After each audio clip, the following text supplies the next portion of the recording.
so much for asking that question. Yes, in fact, I was watching the Oprah Winfrey Network and she made a few suggestions that I will share with you. You can assist with a special interest club or the drama club.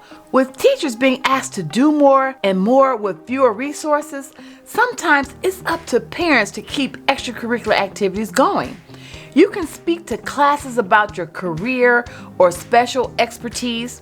One of the most important gifts you can give a child is the gift of inspiration. Older kids have moved beyond wanting to be a fireman or the president and need role models to teach them about other career opportunities. You can work as a library assistant, helping kids discover books they love or research topics they're excited about. That could be a really rewarding experience for parents and students.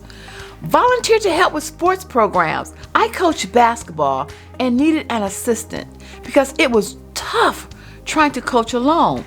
I sent an email out to the parents asking for help. I had a parent volunteer to be the assistant coach.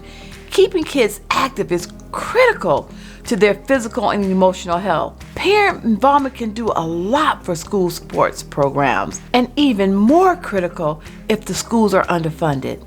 Thank you again for that question.